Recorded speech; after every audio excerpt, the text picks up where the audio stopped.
Brahmamudi సీరియల్లోని July 11వ తేదీ ఎపిసోడ్లో అప్పు లంచం కేసులో చిక్కుకుంటుంది. ఏసీబీ ఆఫీసర్కు షాక్, కావ్య సహాయం, రాజ్ యామినిపై అనుమానం వంటి ఉత్కంఠభరితమైన సంఘటనలు చోటుచేసుకున్నాయి. బ్రహ్మముడి సీరియల్ ఈరోజు ఎపిసోడ్లో యామిని ట్రాప్లో పడిన అప్పు లంచం తీసుకుంటున్నట్లుగా ఏసీబీకి దొరుకుతుంది. దాంతో పోలీస్ యూనిఫాం తీసి బాధగా ఇస్తుంది. ఇదంతా లంచం తీసుకోకముందు ఉండాలి అని ఏసీబీ ఆఫీసర్ అంటాడు. నిజమనేది బయటపడినప్పుడు ఈ యూనిఫాం నా దగ్గరికి వస్తుందని అప్పు అంటుంది. ఎఫ్ఐఆర్ పూర్తి అయిందని కానిస్టేబుల్ శేషు చెబితే ఇంకెందుకు సెల్లో పెట్టమని ఆఫీసర్ అంటాడు.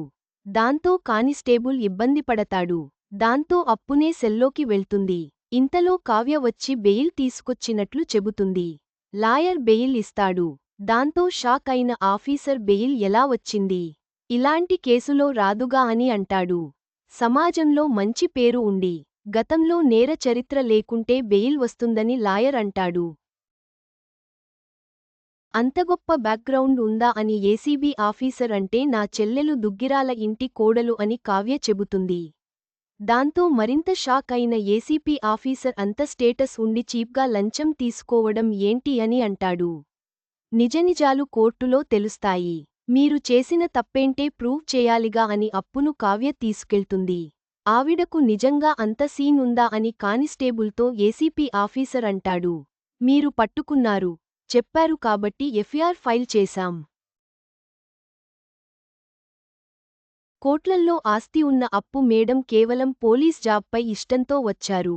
అలాంటి ఆవిడ తప్పు చేసిందంటే మేమెలా నమ్ముతాం సార్ అని కానిస్టేబుల్ శేషు అంటాడు. సారీ అప్పు, ఇదంతా నా వల్లే జరిగింది. నా మీద జరిగిన అన్యాయం చేస్తుందని యామిని మీదకు వెళ్తే నా మీద కోపంతో తను నీ జాబ్ పోయేలా చేసిందని కావ్య అంటుంది. నువ్వు చెప్పిన కూడా నేనే జాగ్రత్తగా లేను. ఇద్దరు వెధవలు చెప్పిన కట్టుకథను నమ్మాను. ఇది నాకు ఒక లెస్సన్ లాంటిది. పోలీస్ అంటే ఎవరిని నమ్మకూడదు అని ఇవాళ తెలుసుకున్నాను. ఆ యామినిని వదలకూడదు అని అప్పు అంటుంది. యామిని ఇదంతా చేసినట్టు ప్రూవ్ చేయాలని కావ్య అంటుంది. మరోవైపు రాజ్ ఇంట్లోకి వస్తే యామిని కావ్య లవ్ ప్రపోజల్ గురించి అడుగుతుంది. అప్పు అరెస్ట్ గురించి చెబుతాడు రాజ్. అప్పు అరెస్ట్ అవడం నాకు నమ్మబుద్ధి కావట్లేదు. కావ్య కావాలనే నీ నుంచి తప్పించుకుంటున్నట్లుంది. ఇప్పటికీ రెండుసార్లు జరిగింది అని యామిని చెబుతుంది. దాంతో యామినిపై రివర్స్ అవుతాడు రాజ్. తన గురించి నీకేం తెలుసు? ఇదంతా నా ముందే జరిగింది. తనకు తప్పించుకోవాల్సిన అవసరం లేదు.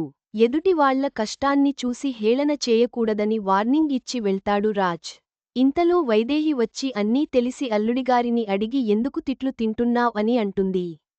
ఫ్యూచర్లో మనం చేసే విషం ఇంజెక్ట్ ఎక్కాలంటే ఇలాంటివి చేయడం, తిట్లు తినడం తప్పదు.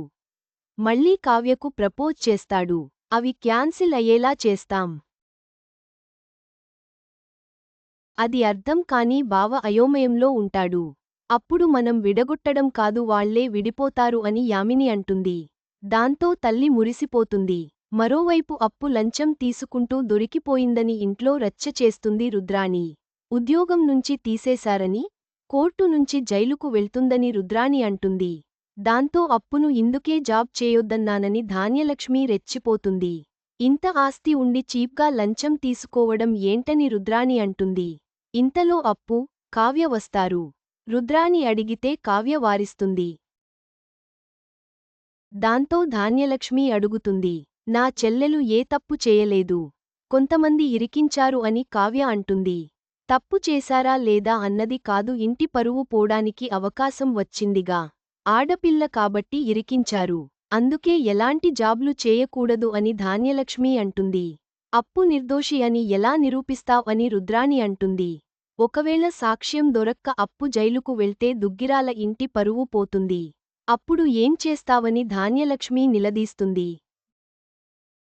బావగారు, మీరే ఏదోటి చేసి కేసు నుంచి తప్పించండి.